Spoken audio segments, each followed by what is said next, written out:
All right, all right, all right, all right. So this is the Unscripted Thought Podcast with Joseph Emery, Kouaho, and Caleb Theodros. So we just want to start off like with introductions on why we thought of this podcast, why we wanted to start it, and it depends on who wants to start. Joseph, Caleb, you can. You know, I can start. First of all, people were talking about my last name. They always like pause in the middle. Kouaho. That's what you did right there, man. Sorry, my. Always Sorry, butchering my last name. What a life I'm I live. butchering it. I can't. What a, I can't what, pronounce anything. what a life I live. You know what I'm saying? Poor me, poor me, poor me. But this, what I'm saying, it's a podcast time. You know what I'm saying? Wise time. It's the knowledge time. That's, what I'm saying, it's the knowledge hour.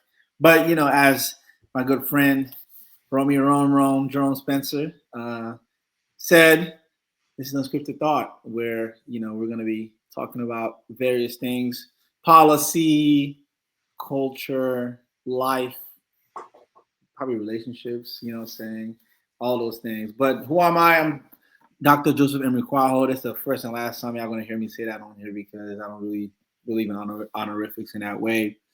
Born in Côte d'Ivoire, Abidjan to be specific, reigning AFCON champs. I saw somebody at Walmart yesterday, no, on Friday. He looked at me because, West Africans, we know what we look like. He was like, where are you from? I was like, Côte d'Ivoire. He was like, from Nigeria. I said, AFCON champs. He was like, okay, fine. I'm going to get you. He was like, fine. We're going to get y'all next time, man. But anyways, grew up in Charlotte. Went to UNC Chapel Hill for undergrad, Duke Masters, and then finished my PhD at Georgia. But yeah, I'm going to stop there and then we can get to, more deeper conversations about who I am. But yeah, go ahead, Caleb. Cool. And I'm Caleb Theodros. I live over in Charlotte. Known these guys for quite a while. Been in Charlotte for almost 20 years now, and I guess we all had this mutual interest in policy and politics. I've sort of worked and volunteered in politics a bit of definitely over a decade now. And right now, my current role, so I serve in the state Senate in District 41. And so if you live in Charlotte, that's pretty much uptown. You've got the West Side, airport area. You got NODA, Plaza Midway, South End, Elizabeth, and parts of Cotswold. So I like to say the high density areas, but all the popping areas in Charlotte. And so, we worked in the financial services sector for quite a while. I was a former banker, and I worked in technology, and obviously sort of toiled in my spare time. But this is our latest kind of iteration to our creative side, which we, want to talk about things that interest us, mainly around kind of policy and politics. And it's something that we partially do professionally, but, we have a bit more bandwidth and a bit more ability to kind of express ourselves through media, which brings us to this podcast. Absolutely. Yeah. And to add on to that, I think, talk about expression.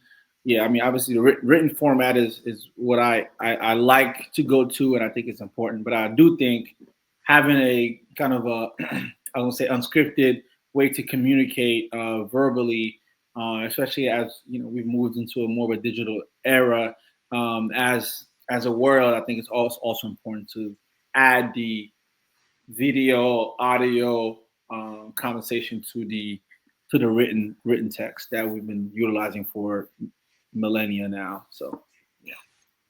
Okay, guys. So Wait, hold on. Tell us about yourself. And fuck, you know what I'm saying? Pop it out, you know what I'm saying? This ain't about me, fellas. This is not about me.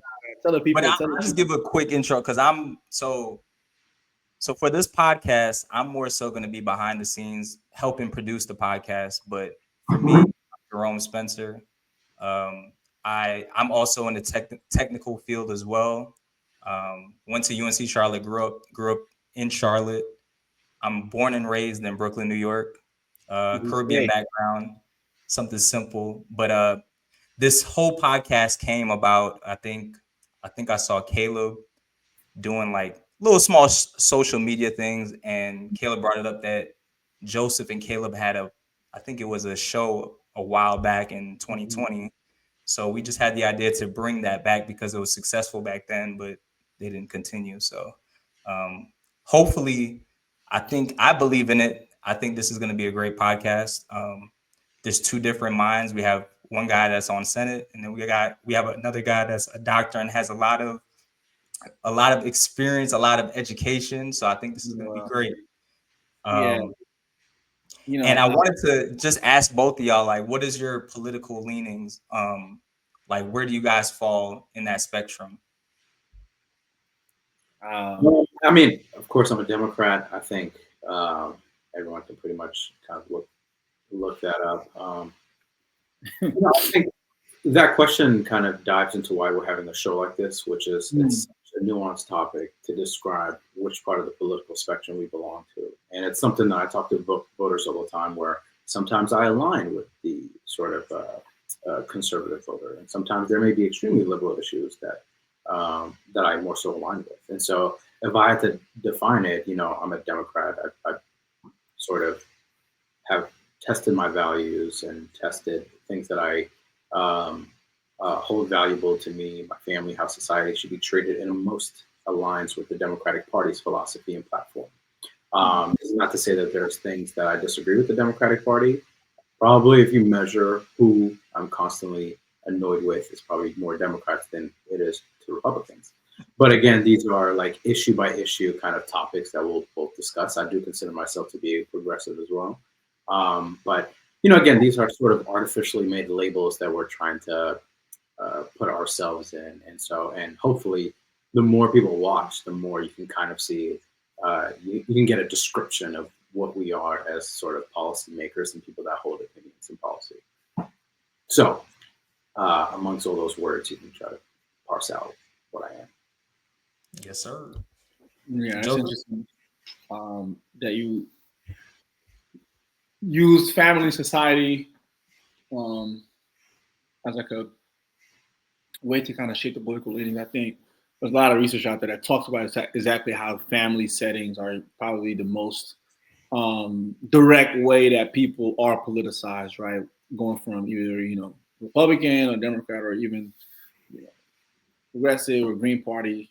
The family setting of social network is key to determining which side of the political spectrum you speak on. And obviously we all have our own personal lives. You go to college and you get more progressive, more liberal, then you leave college, you get a little bit more conservative, just as far as like on the spectrum. I think for me, I vote Democrat, and I have voted Democrat consistently, but that's not as a result of anything that they're doing outstandingly compared to the other folks. I think the way that the Republican Party has operated in the last, it's 2025 now, so Trump 2016, probably the last 50, 60 years has not lent itself to benefiting the community that I care about. So because of that, I am not going to support all of the things that they do. I do like this idea of thinking about it as an issue-based situation, right? A lot of folks get abortion is a big thing that people get around. Anything having to do with religion, people get around. Even like gender and all those things. I think those are really some issues that people are a little bit more single issue on, and they can go either way. Yeah, for me, so like I said, I vote Democrat. I think I'm in this phase of my political understanding where I'm really trying to look at a historical arc of policy, dating back to maybe I've really been steeped into like the Reconstruction era. So dating back into from 1865 till 2025, there's been a myriad of presidential parties, presidential candidates who've been the leader of the country. But what have they done on a policy basis to uplift not only the Black community, but other, politically marginalized communities, the working class? So when you do an analysis like that, you'll see that, Democrat, Republican, I don't know if the working class, I don't know if my racial minorities have really gotten the best policy from either party, right? So that is, I tend to say yes. Of course, I will vote Democrat, and I'll continue to do so. But on a long arc, we need to really have a conversation about, okay, well, how do we move beyond thinking about these two pillars and saying, okay, like what policies are you guys enacting and how have they impacted people? And then we'll see that, okay, well, maybe we're just splitting hairs between the two. That's my opinion, Okay. So we're in America. It's 2025. President Trump is our president again. What are your thoughts? Like, where are we as a nation, like right now? Anybody can hop into this question. Or where do you think we're at? Like, yeah, I don't think I have an opinion on this. I think the tendency for us to kind of try to, I really want to stay away from assuming that I know like the sort of movement of the country based off these small tidbits of facts. And this thing like post right after the election, it's the people in the Democratic Party that said, well, I told you she was going to lose the whole time. We should have done X, Y, Z. It seemed like every single person said that because everyone just sort of had a bias. And when the results came in, they just used it as an excuse to confirm their bias. And so when these broad questions are asked, such as the mood of the country, I often hear that people say stuff that already aligns with their thinking, their worldview, and saying, this is how the country is. So I try not to look at it in terms, you can kind of look at polling, you try to kind of put together a narrative. But yeah, stuff like this, I really don't know the mood of the country, really. Maybe Joe is more well thought out. And also, I just don't spend too much time thinking about it. Well, that makes one of us. I think about where we at all the time. Maybe I think about it too much. That's why sleeping is, and that's why, you know what I'm saying, but drinking a lot more. You know what I mean? Where are we in 2025? I think I don't look at it as, okay, so the initial start of the question was talking about Trump is president again. And that's how we phrase that question together. So I see why you answered it that way.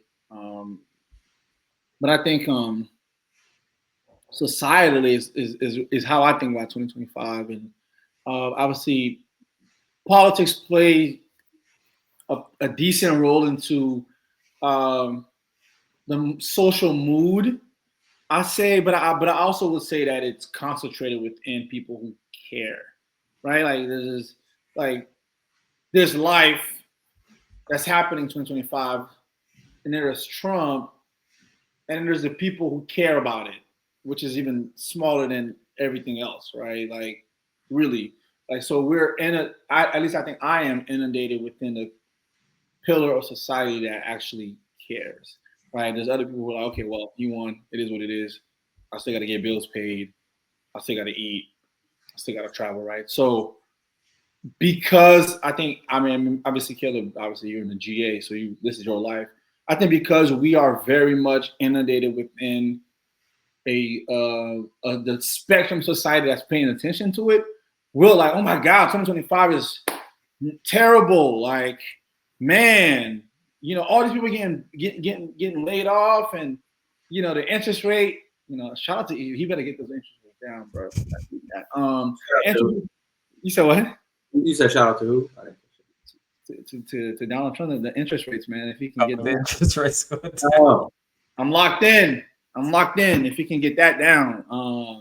But I think like really that there's a spectrum of society that's really tied into that. So to us, it's like it sucks or it's not great.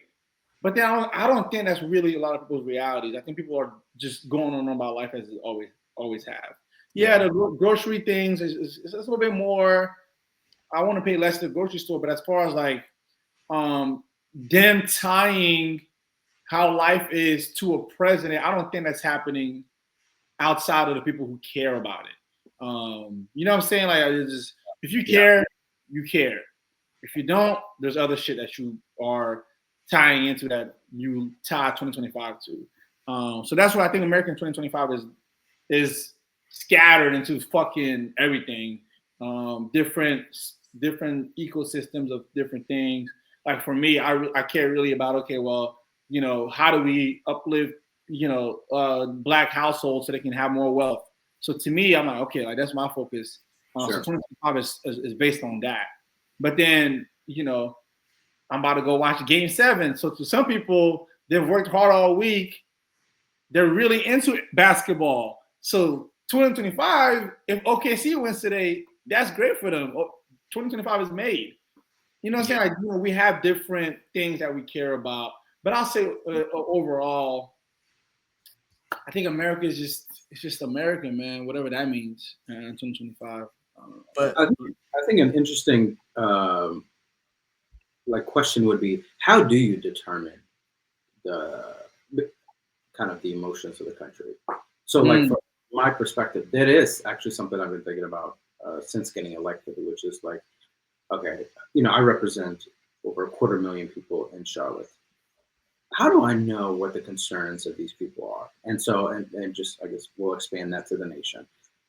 What would you say would you do to kind of determine what these people concerns would be? Because I think you pointed that out in your response. And yeah. Uh-huh. Yeah, no, sorry, I didn't mean to cut you off. No, I was just going to say, it's like being in Raleigh and being in the General Assembly just opened up to how much of a bubble we really live in. And so and it's something I asked you before. I'll ask Jerome. Maybe I asked Jerome too, but what percentage of folks do you talk to that have a college degree? Damn near everybody, honestly. Yeah, I think everybody too. Yeah.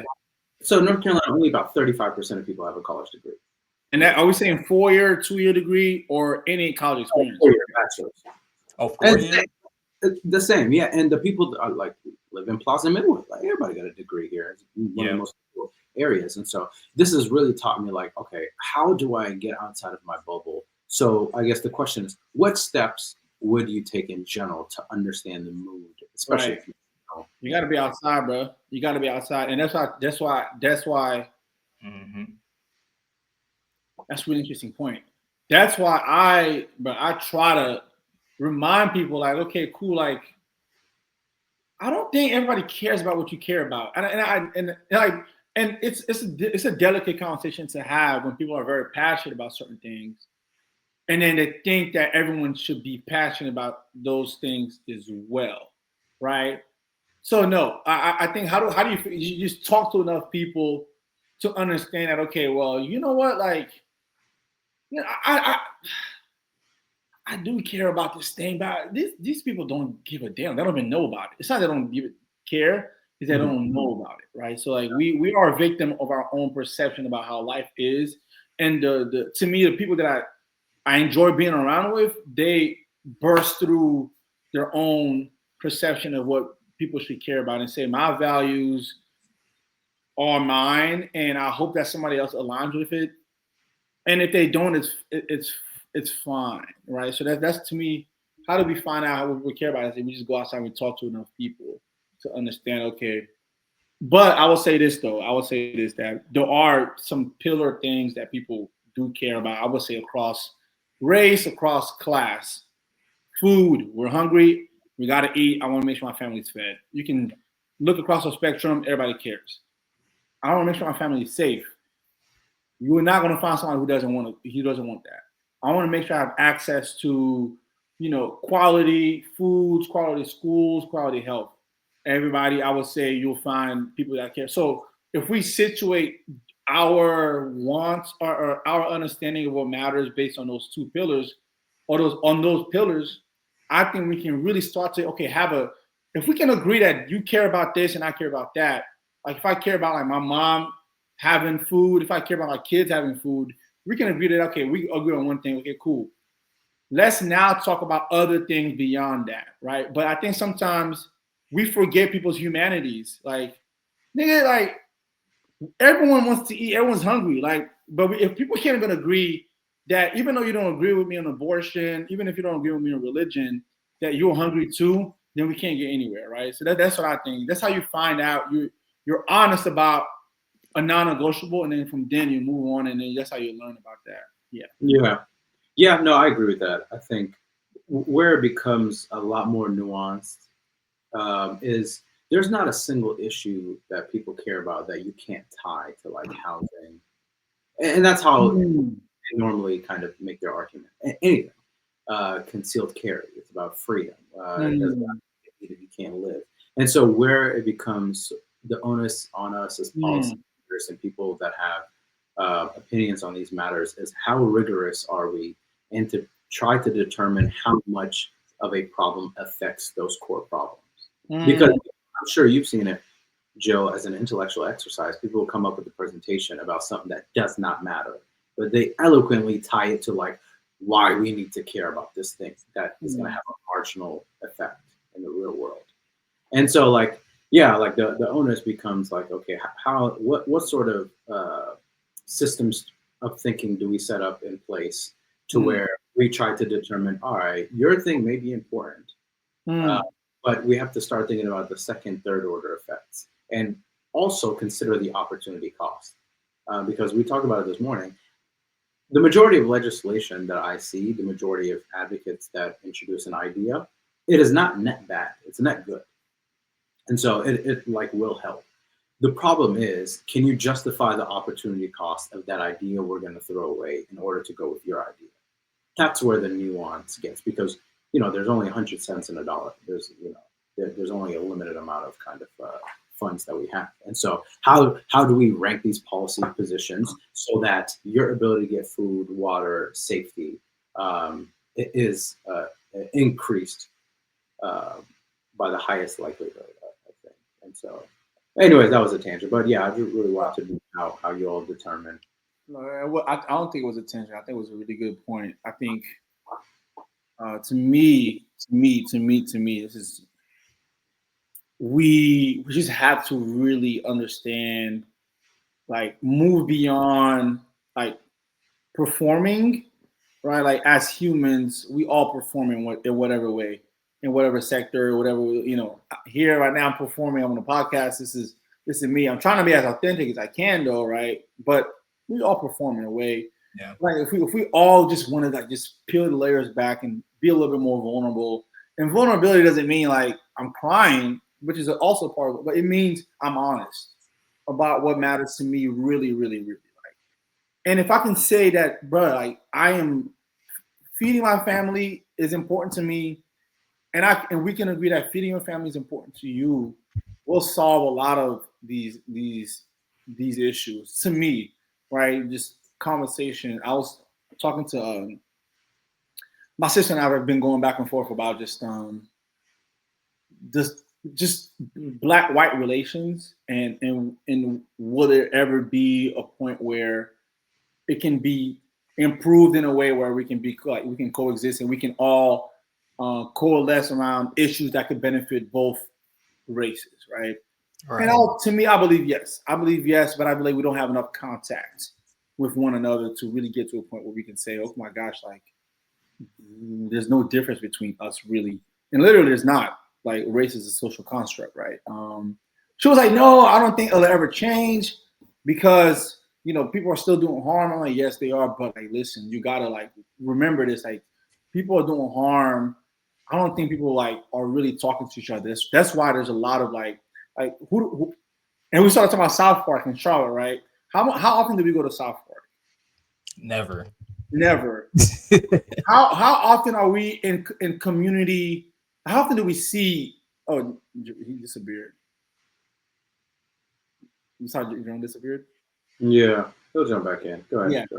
Like how often are we dining with people of other races, like on a day-to-day basis, outside of like work, right?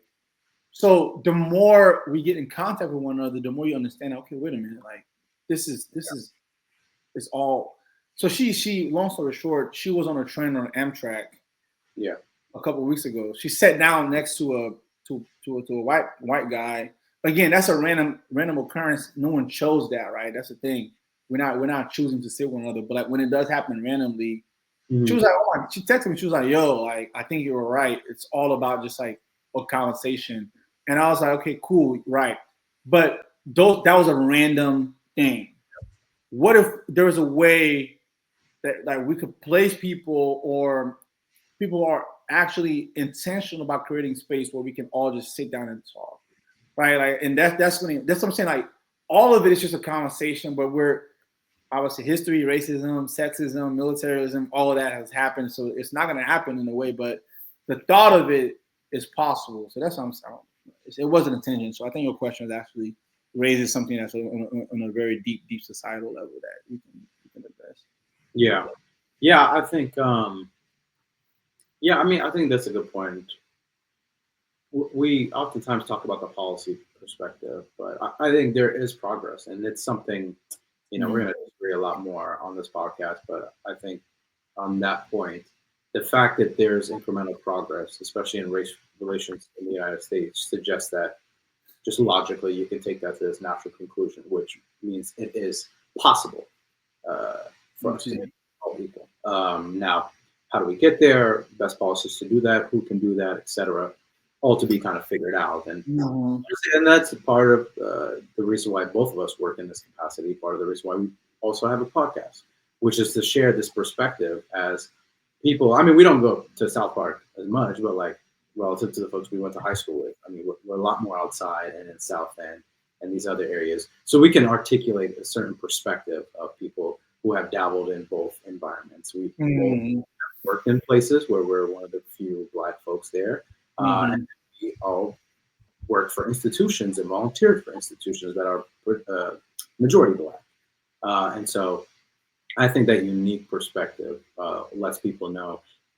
And then part of that that I would even push back to, if there is anything to push back, is that we're going to have a broader discussion on systemic racism. But I think the part that people forget, the people on our side, is that systemic doesn't mean that a specific person has to be racist. Like there's plenty of folks that are racist. And it's some of the logic. I hear people that work in systems that we find to be racist. They're like, well, I'm not racist. It's like, no. The fact that there are racist tendencies in the system that you operate in means that it can be racist without you specifically being racist. Hello. If the output of the solution is right, you can be the greatest person in the world. And all three of us have worked in systems that have had systemic racism. Or not, I would say, individually. Yeah. But I think even aside from having those conversations with specific people, you would find the most loveliest peoples that are just embedded in social structures and systems that have output of racism. If you take a look at some of our financial institutions, I mean, Ivy League, some of those folks are as liberal as you can get. Right. Like, if you're constantly working at and this is, you can continue to work there. I'm not condemning you. But like, if there are certain banks, if you look at the wealth inequality, that sort of live off of the majority of mortgages and loans being given. I think even in Florida, there was a company that found when you appraise a certain house, the Black folks that own that house, if you control for all things equal, you got lower valuation on your homes. It's like, now, based off of that study, can I say that your individual appraisers are racist? Like, okay, probably not. Maybe I don't have enough proof, but the output is that. Like, at the end of the day, it's those Black homeowners that are victims of this. And so how you want to address it, well, let's have a discussion about it, but don't say that, like, I'm not racist, therefore that doesn't exist. If that makes any sense. Yeah, that's a really good point to bring up regarding the systems that are operating. And then, right, because we talk about foundation, right? The foundation of anything. You are who you are because, obviously society played a role into it, but really you get your core values from your parents. Like if your parents say, be accountable, don't lie, saying that they, and then from then you then choose which one of those values that you want to, take on. So then if this country was founded on, like, first of all, mass genocide of natives, all right, one, enslavement, right, like for 1619 institutional slavery to 1865 when it was, not legal anymore. So that's what the foundation of this nation is, right? And if the root of the tree is spoiled, then every fruit can have the best intention, and so maybe the fruit can be 99% pure, but you still got a trace of the bad foundation of the tree. Like you still have it in you, regardless if you're purged 99% or you're not. You get over cancer when it's 100% gone, not 99% gone, right? You know what I'm saying? So that's what I'm saying. I think when we talk about the systemic things, is that you're right. But you acknowledge that though. we can't even get people to acknowledge that the systems that they're involved in, that they're engaged in, were rooted in racism, were rooted in anti-blackness, were rooted in working class, anti-women, right? All of these things have compounded to where in 2025, individuals may not make those decisions on an individual basis, but the pillars that they're in from the day one were steeped in not allowing a certain group of people to have access to these things. Right. Yeah, but I think like the onus is on us to provide sort of an argument in that capacity. Though sometimes I often see people that are really lazy to make that argument to someone. So who's us? Who's us in this scenario? Liberal folks, the people that believe that systemic racism exists, etc. Do liberal folks believe that systemic racism exists? I mean, for the most part, I'm being very generous here. Okay. But yeah, like relative to everyone else, what I'm saying. Sure. Yeah. But I think we also have to put that message empathetically to people. I think at the end of the day, when you go back to your performative, I see a lot of folks that are performative and like they just want to get this tweet off that this country is racist, or they just want to find the nearest white person saying, it's because of you that we're in this place, etc. And I think it's incumbent on us, and again, partially why we have long form podcasts to explain some of these things, to really like make the argument of why like a decision that was made like a generation ago and even 50 years ago still has everyday impacts in people's like day-to-day experiences today. Well, so I'm sorry.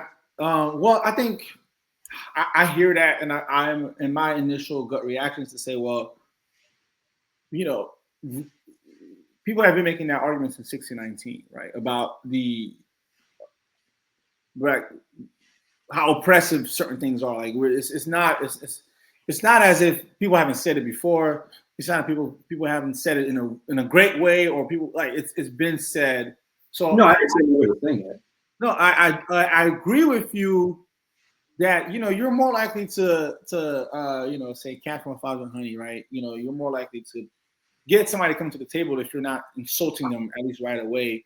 But I think there's a difference between saying, like, if you're offended by me saying this country is racist, and you don't want to talk to me because I said this country is racist, and you're offended by that, what can I do about that, right? So you got to meet me somewhere too, right? Like I'm operating in truth.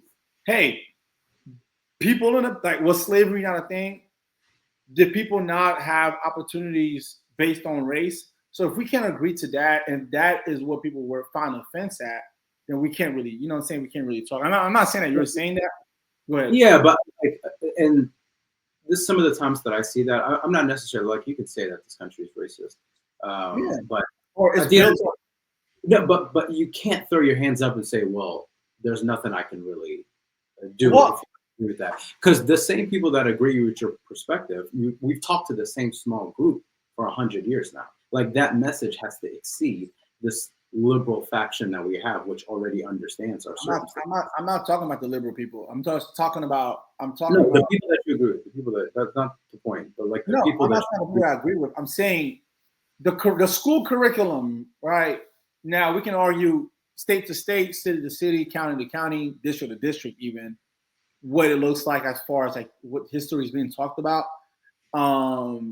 Even though they've whitewashed history a lot, I mean, they're not being really talking about much anymore. Obviously, the anti-DEI, anti-CRT efforts of the last 5-6 years have basically wiped away a lot of the critical analysis that you can find in any K-12 textbook. But like, yet and still, bro, like slavery was a thing, right? Like everybody knows slavery happened. Everyone. So that's all I'm saying is that like there are people like if I'm saying slavery happened and black people were enslaved and it wasn't a good thing for them, and if you can't even give me that, then yes, we can't really continue. But, I mean, no, that's what I'm saying. So that's what I'm saying. We gotta have boundaries. We gotta have rules. Like if I'm saying if I'm saying slavery happened, Black people were enslaved, and that wasn't good. Like we felt really bad when we were enslaved, goo goo gaga, and you can't even give me that. Yeah, but Joe, that's a red herring. The portion. No, it's not a red herring. It's the portion of folks that you're discussing with that will say that slavery did not happen or like slavery was a good thing. Oh wait, no. So exactly. So those people, bro, I can't work with you like that. If that's that was my initial point was just our ability. No, I'm building on your initial point. I don't think we're saying that. I'm saying okay, but in that where do we draw the line about trying to sit down with somebody and talk about these things and we're like, what do we like? You know what I'm saying? And so I think we both agree a line exists, and then that's also a good question.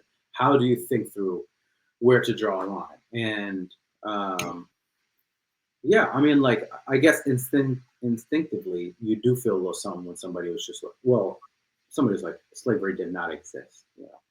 Yeah, I don't know if there's much nuance to that argument. There, of course, is not. And so, part of like I get emails also from Republicans that are, some of them are pretty harsh and talking about how like racism has nothing to do with why certain people are behind. Now, like I categorically disagree with that, but I'm going to engage you because this seems like a relatively prevalent ideology with a group of folks, and they're not small. And so stuff like that I'll argue with and not argue with, but I'll try to empathize with your position and explain and try to articulate my perspective and get you to come on to the other side here. It's not really the other side. Try to get you to empathize with our standpoint and use logic, etc. But yeah, I don't know where the proverbial line would be, but I think we probably agree 99%. If we hear something, we'd be like, well, either engage or don't engage. Agreed. So, I don't know, like formulaic, if that makes sense. Yeah. Agreed. All right. Let's talk about, because we were talking about racism, but let's talk about, I think, Joseph, you talked about it earlier, like the mass layoffs. What are your thoughts on that right now? We saw that I think Microsoft did mass layoffs. I think it was like a few days ago. For real? Yeah, I think it was. Yeah.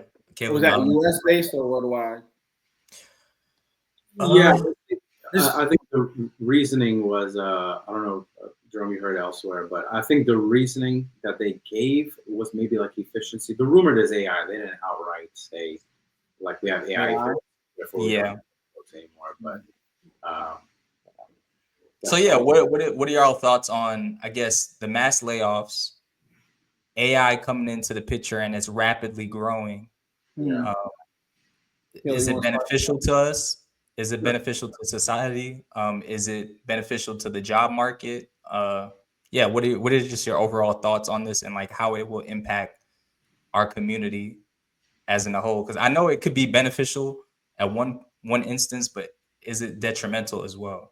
Who's our community? What do you mean? Who's our community? I mean general. So like, okay. So yeah, so it could be for the Black community. It could also be just in general, like America, the world. Like, what are your thoughts on it? We could hone into just like, let's just say America first per se, right? So are we talking about the AI portion, or I think the layoffs was in like the Doge sort of government employee thing. So which ones do you? All of it, but it's hit the private sector too. Even universities are. Yeah. Because I mean, Microsoft is private, so.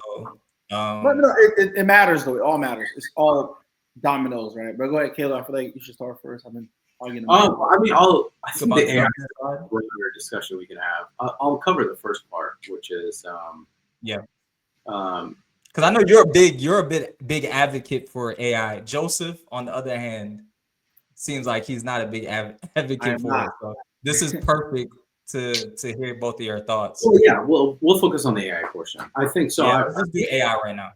Yeah, like I wrote an op-ed a couple of months ago, sort of articulating my general point in AI. I think artificial intelligence is math, It's an extension of some of the technology we've had in the past recent years. There have been great breakthroughs such as transformers and the incorporation of large language models into chatbots, etc. And so I think on society in a long enough time scale, it is going to be a net positive. Where I think the danger is, and what my op-ed focused on is, let's just say the automation of the vehicle, like a couple decades ago.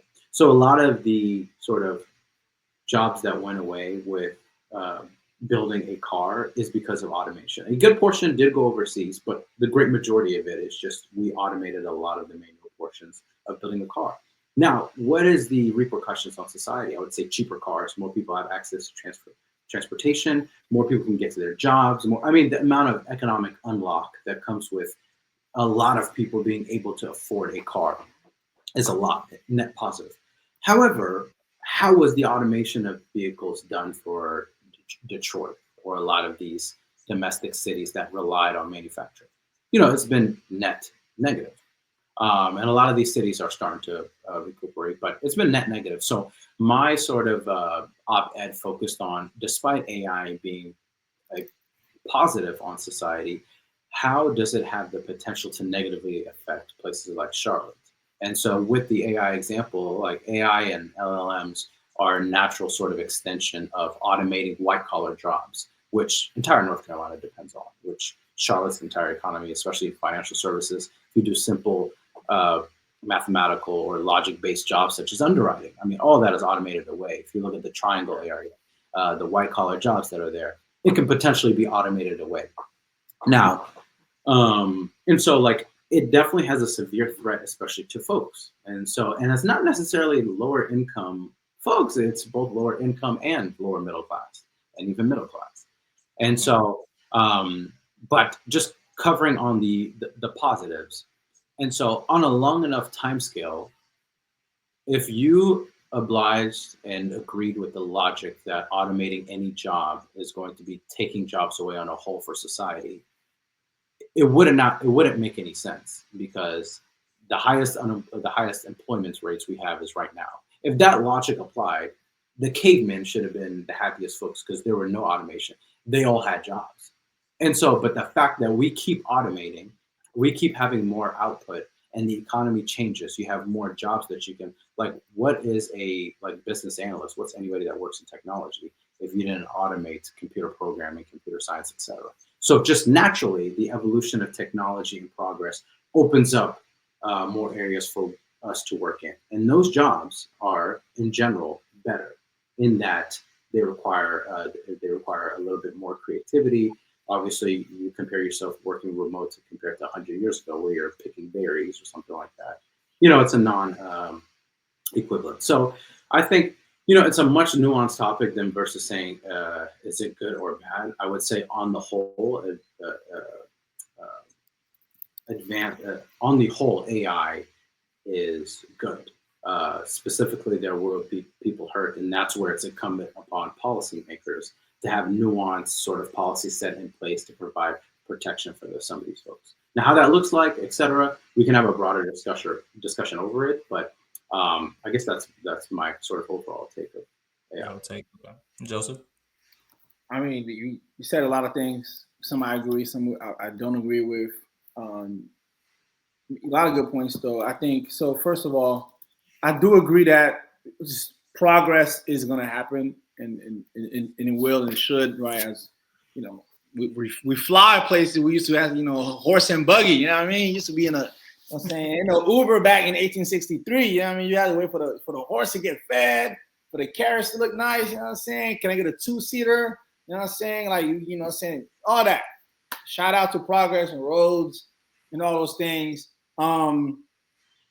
I would say, and I use this quote all the time, is Kwame Ture, and I'm paraphrasing here, but usually Stokely Carmichael, Kwame Ture, usually he spoke in 1967, right? He said, automation without re-education is going to lead to a mass, a critical mass of people who don't have the skills to compete with increased technology. And it's going to be lead to what people don't want to have, which is a swollen welfare, state, right? And we can argue that that has happened since the 60s, but people have been crying about automation, not because we don't like it, but because we get left behind when people automate, right? That's really the conversation that I'm trying to have. Like, AI is fine. Like, I can look at my home through an app to see who pulls up, right? That's great. But how are we working to make sure that folks who may not have the opportunity to reskill in a way get access to jobs and employment opportunities are going to be able to sustain their cost of living, right? So we need to have both conversations, right? And that's where we're not having a second part of it. You mentioned something about the employment has increased. It's the most employed country we've ever had, which is true. But like, what kind of employment though? Right? What are people having employment where they can be able to have all of the basic necessities taken care of, right? Like, or are we having jobs just to have jobs, like minimum wage jobs? I think somebody told me the monthly pay for a job at 725 is like $1,500, bro. $1,500 for the month, right? So like you can have that's a job. The economy is getting better because people are employed, but like, what kind of employment are we talking about, right? And another point that I wanted to add regarding just AI, and you mentioned Detroit, you mentioned all those things. Like the crux of capitalism is to lower the means of production for the landed few, the people who own the capital, right? If I know I can make this T-shirt for $3 in Bangladesh when it's going to cost $15 to make it here, and I got to deal with a lot of regulation, then on a numbers basis, it's more opportunist of me to do it elsewhere, right? And I was watching this documentary, this two-part documentary, Dear Mama. One of the guys, he was like, capitalism requires your empathy level to be low, right? If I know I can get it for cheaper, I'm going to do it. But like, what I'm not thinking about is those families that are going to be left out of that job that I'm taking overseas, right? So we're talking about two different things, really, when we're talking about AI, automation, lowering the cost of production, because that's just a pure math-based concept, which makes sense. Numbers don't lie. I want to do something cheaper. Like, I'm trying to get my fence in my backyard. I'm getting quotes. I'm going to go with the cheapest, best option because I ain't trying to pay that, right? Which is fair. But now if we're talking about, now we say, okay, what should happen to the people who can't get those jobs? We're talking about morality, which doesn't really fit with the capitalism model, right? Would you apply that sense of empathy to you choosing the cheapest labor for the fence? Are you considered immoral? I should. That's my point. That's exactly my point. Is that if we're going to talk about the morality of it, and then it doesn't work with any of these like economic things that we do because there's no morality in it. There's not room. That wasn't baked into the equation, morality. But when we're talking about the automation, we're bringing. It's a very moral argument to say, yo, these people still need jobs. That's morality. That's not numbers based, because numbers based means this works for me. Microsoft can cut 50,000 jobs and still operate in the way that they used to. They're gonna do it, and they should. If we're just talking about a basic model of output, input, cost, yes, do that. But if we're talking about morality and having people have opportunity to grow as humans, then that doesn't work, right? So that we really need to name the fact that morality, empathy, human decency doesn't work with this capitalism model. But if we do want it to work, then something's going to have to change on this side of it, right? Maybe the mass layoffs happen, the government steps in and says, okay, we're going to provide a package for everybody who's been laid off, so that way they can go find ways to re-educate themselves. That's how we talk about the possibility of marrying capitalism with something that is a little bit more moral, right? But I think the government is also operating on a very capitalist model, so everyone's left out. So that's what I'm saying. There's nothing wrong with automation. We want progress. Progress is good, but at whose expense is a progress happening? And that's just the reality of it. I do think that as people are seeing these things happen, if you have the opportunity to be a little more strategic about where you want to place your skills, you should, honestly, because we're always going to need. I had somebody come in and hang up pictures in my house. That was $300 for 4 hours of worth of work, right? He's a contractor, and he did it. So we got to be now.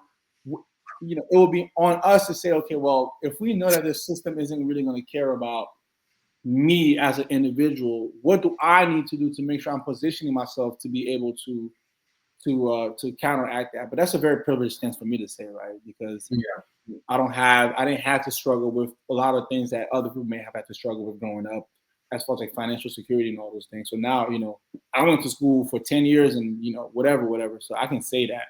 But really, how do we talk about all of the things at once and say, okay, automation is good, but then we also got to remember to take care of the people, right? So, but it seems like it's been happening. We've been putting more into like moving forward, and as we're doing that, like, and the people have been left out of the conversation. So that's really my point about automation and AI and all that. Like, what are we forgetting out of the equation? Yeah, I think the lower, because this is my thing. So I went to, where did I go? I went to Bojangles the other day, and I don't know if y'all noticed this. Like, they have AI people receiving orders now.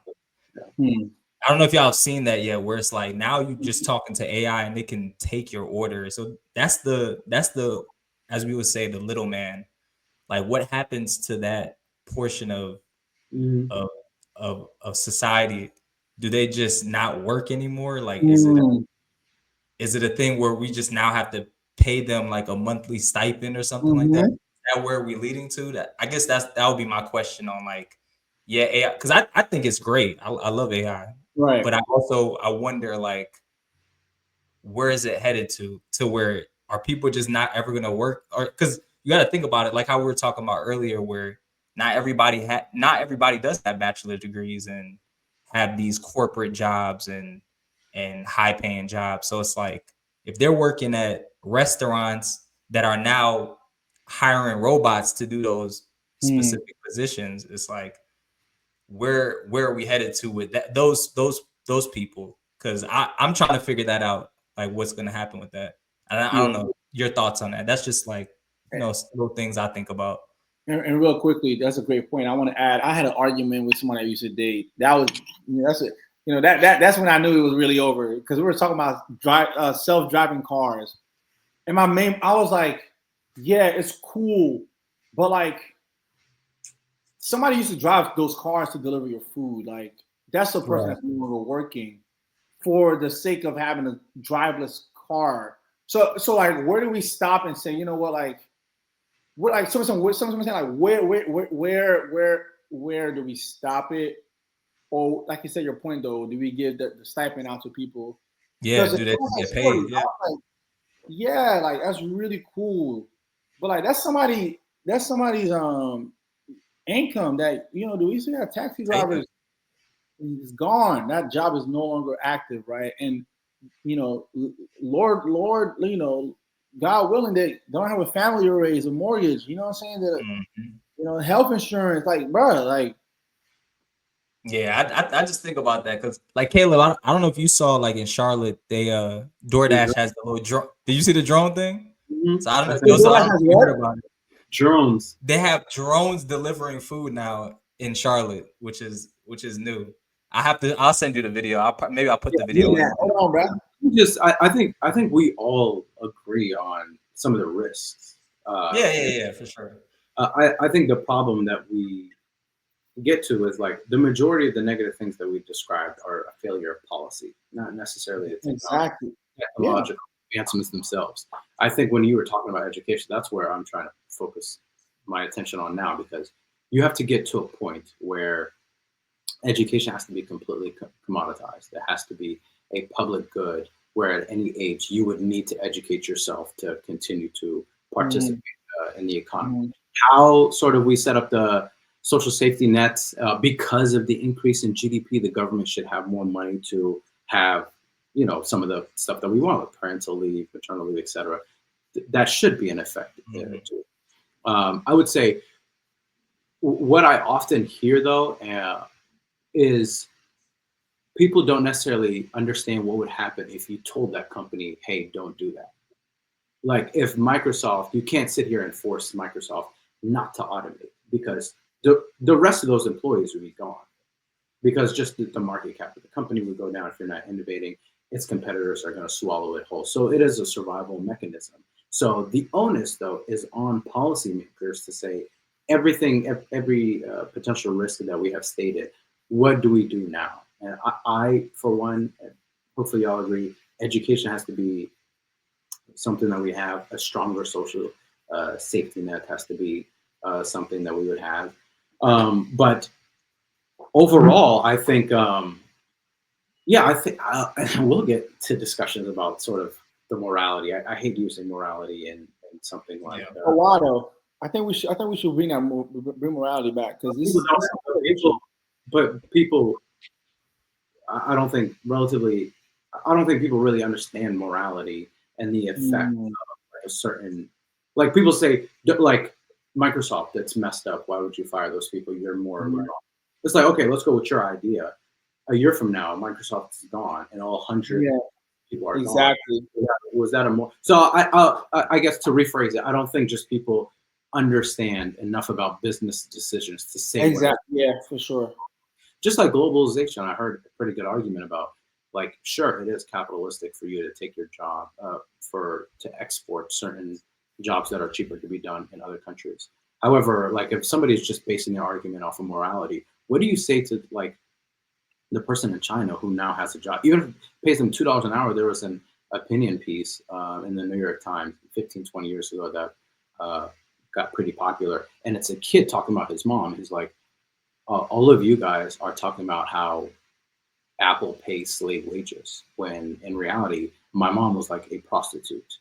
And because of this Apple job where she gets paid a couple of dollars an hour, she no longer has to be a prostitute. So I think if you expand morality, then you get to a lot of tricky scenarios to where this is where the nuance of policymaking sort of begins. And but yeah, I every risk that essentially being listed out, I don't think I disagree with anything.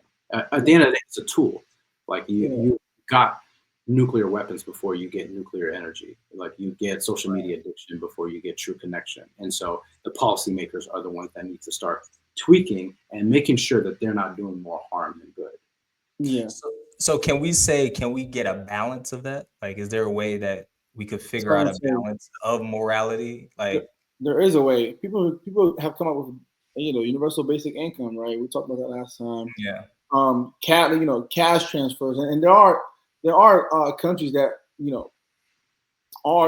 have a bigger social safety net, at least even free healthcare in a way, right? That could be a way to. So there's. I think what I try to tell people is that we don't have to reimagine everything, but there's things even on a smaller scale that are happening that could be scaled up, right? To then kind of balance out all the things. Like, yeah, for sure, somebody in China should have that job, and it's great. But also, that doesn't mean it's mutually exclusive that somebody here can't have access to a safety net, or access to, basic survival things when their job is gone as well. Right? All right. Both things can happen. So, like you said, policy play in making that a reality for folk. That's what ultimately is going to come down to, is who feels any and whose responsibility is it.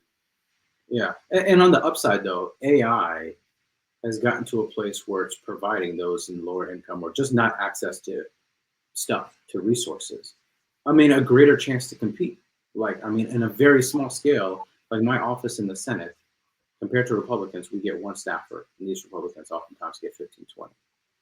Thanks to AI, we've automated so much of the job that we can have the same level of output of these people. I see folks who are starting startups that if you don't know how to code, you're now in a place where you can build an app without coding. If you don't have access to startup funding, AI has put you in a place where you can get pretty far, without that seed investment. And so, like, again, it is an objective tool. But like all tools, it can be used for good or harm. So it's incumbent on us to sort of point it in the right direction. Yeah, and also depending on like what the tool is doing, tool is like there's inherently some bias that comes at the front end, right, regarding just like how it talks about, like, even I'm now specifically talking about like the chat GPT of the world, right? Who's creating the tools and how culturally fluent they are to different backgrounds culturally, to where the tool isn't also just a reproduction of systemic racism, right? Because I think somebody said you can ask, at least the first iteration of ChatGPT, where you say, what does a doctor look like? And it came out with like all white people, right? So, at the front end, who's creating the tools? We got to get some diversity in there too. I think that's another conversation to have regarding who's creating the tool and who's at the seat of the table, so that we can make it a little bit more like responsive to what culture is now, 2025. And I think though that's where, I mean, it's so many tricky areas then when you talk about how to like properly train a model, because you also have vice versa in the case with Gemini, where they completely overcorrected and you asked for a picture of somebody in the military during the American Revolution, and it was like a ton of black cartoons, and it was just like, what? Yeah, black people fought in the American Revolutionary War. Sure. No, they were like a lot of them. Yes, but that's not the point I'm making. Gemini completely overcorrected and got to like a sticky situation about a year ago, to where they had sort of trained some of their models to be overly liberal, so it's being factually and historically like incorrect. And so like training the model, you get into very sort of tricky areas to where like, I think subject matter experts into how to correctly train these models need to be like at that table. Yeah. Fun fact: black people fought on the British side and on the American side. Whoever's going to be up, and then as they negotiated the end of the war, Britain, whoever fought for Britain who was black, got to leave the United States to go live in Britain. Really? Mm-hmm. I did not know that. Yeah, they took some people with them. Yeah. Wow. All right, so I know we have a few more topics and we're running over an hour now, but I think we should discuss tariffs. Thoughts on tariffs? This was a topic that my boy Joseph wanted to discuss. So like, what are your thoughts on it? Yes, sir. You know them jerseys. That was just generally. I mean, I'm not an economist, so I'm not even going to pretend. Well, Joe, if you want, maybe talk about the layoffs that we've seen from government grants, nonprofits, etc. Maybe due to okay, perfect. Even better. I think so federal government, like historically,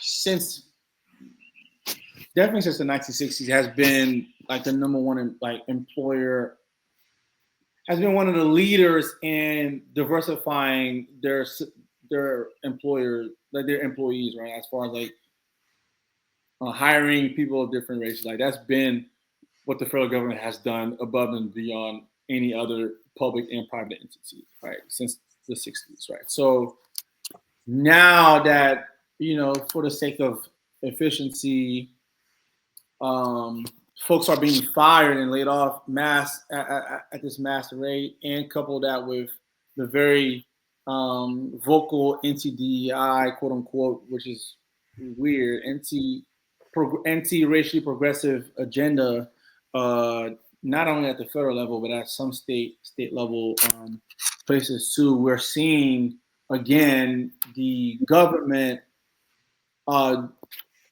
purposefully harming its own citizenry, right? So what does that look like now than it did in centuries before? It used to be concentrated at certain communities, right? Black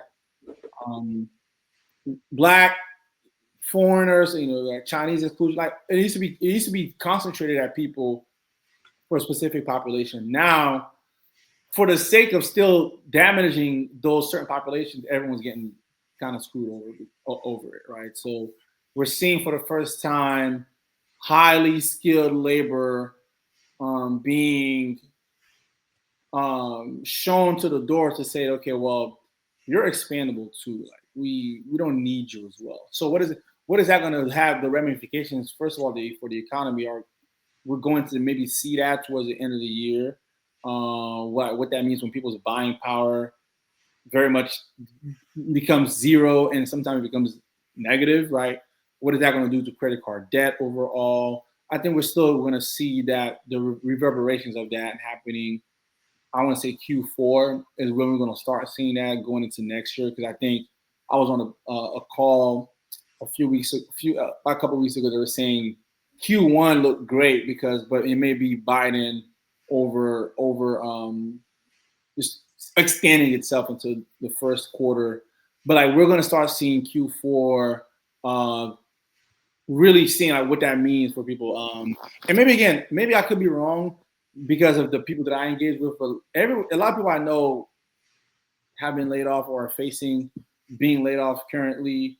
I know the place I just left at had started laying people off. So I think it's unfortunate. I think for the first time in a long time, people are having to reimagine what their careers are going to look like. Even like talking about USAID, a lot of the programs that went to like fixing, malaria or doing HIV prevention programs in Africa are have been stripped. I don't know what the goal is. That's what I'm trying to figure out, like what the goal is, because it's one thing to say we're gonna cut our contribution to the UN, but you're not reinvesting it back into your own people. You're also laying off your own civil servants, right? So what is a point of saving all this money if you're not going to use it on your own, quote unquote, your own people? That's his argument, right? We're going to find a way to use the money to whatever. It's not working.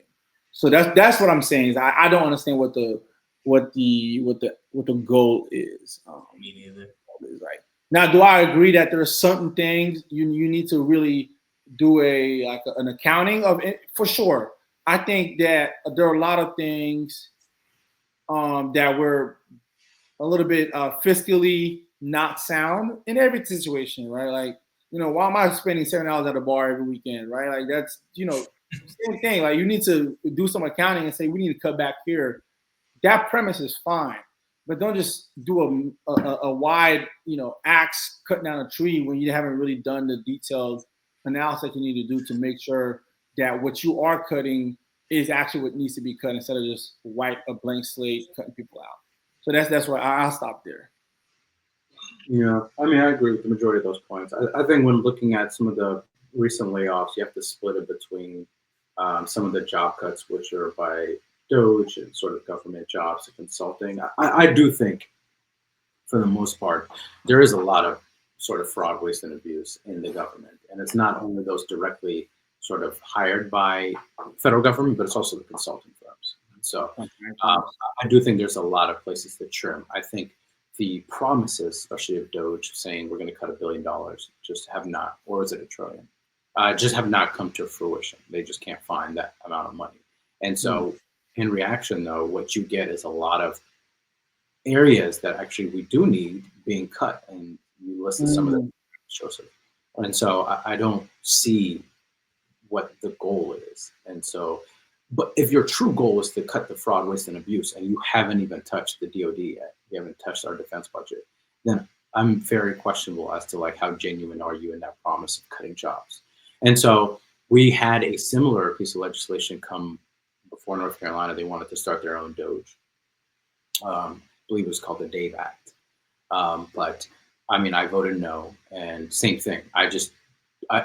I'm all for efficiency. We have an auditor in place already that audits these areas. We have government accountability committees, all over the legislature that takes a look at this. Same with the federal government. There are these infrastructures in place to audit, to find waste, fraud, and abuse.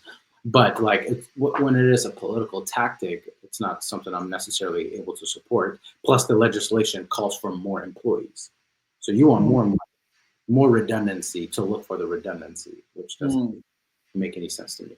I think separate from that, you get a discussion over the economy and folks who are sort of getting fired and sort of the layoffs. I think part of it is like there's just a lot of efficiency they're finding around AI, and so the economy is going to start to change, and there's going to have to be some soul searching by a lot of folks. Another part of that, though, also you have the chaos with the tariffs, and so we can talk about that in another episode and really go in depth about why sort of the recent legislation doesn't make any sense. But you also have companies that are sort of resetting for these new tariff rates. And how much jobs do you expect to save? I don't think that many. And so, and then lastly, I forgot the last point is you're just getting to so the past 15, 20 years, you've been in a place where interest rates have been damn near zero since the financial crisis.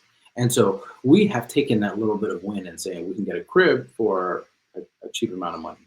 The real money has gone to these other asset classes who are inflated. So if you look at the entire S&P, and so how valuable these companies are, and look at in the past 20 years. And so what we're going to start to see is just look at something like the market for yachts, the market for art. And so there's something that's called the Cantillon effect. And so in the United States of America, how we create money is we either print it or lower interest rates, and the Federal Reserve does that. The people who get access to the money first through the Cantillon effects are banks. There's the line of credit is given to the banks, and the expectation is the banks go give it to people. Mm-hmm. That's not what they do. They oftentimes give it to people who are of high net worth because they know they'll pay it back. Mm-hmm. Sure. Or they give it to these certain asset classes to where they know they can get their money back. So the money never really makes it to the intended person. And you've had an area in the past 15 to 20 years, those who are rich were inflated even more because of just made up money. The interest rate that we just blindly sort of introduced. That's also why you had inflation or a year ago, still now. And so, I mean, in terms of where we are, and monetary policy has had to overcorrect because of lack of fiscal policy that comes from Congress, and Congress ain't never going to pass nothing good. And so, as you guys can see with the current continuing resolution. And so, you're getting a dynamic of all of these sort of headwinds, whether they're tariffs, whether it's the interest rates finally going up. So people got to where's your real bread at now? You don't have that fake money that you have from the Federal Reserve. How is your company really priced? And so you're getting into a space where things are coming down, and unfortunately people have to readjust. And so I don't know if this is common, the reality from now on. I don't know if it's cyclical or else we're going to be up next quarter.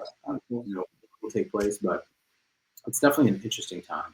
And then we'll also do another episode on the federal government budget and the deficit, because I think this is something that definitely needs to be taken serious. And I think we've seen sort of, in my opinion, the wrong party hammer this deficit discussion and care about fiscal policy. So, yep. So I feel like this is a good stopping point. Really, we can talk all day. We got the intros. We went through a lot of topics today, but I think from now on, we probably would do this podcast once a week, depending on everybody's schedule. So it might be virtual like this. It might be in person where we'll have more visuals outside. And I hope everybody enjoyed it. We'll have more hard-hitting topics. I feel like more stuff next, on the next episode. But, just a little introduction. Everybody get used to the camera and the podcast. So thank you, Joseph. Thank you, Caleb. This was the Unscripted Thought Podcast. And hello. Yeah, we'll see you on the next episode. All right. Okay, so I ended the recording. What's going on my end?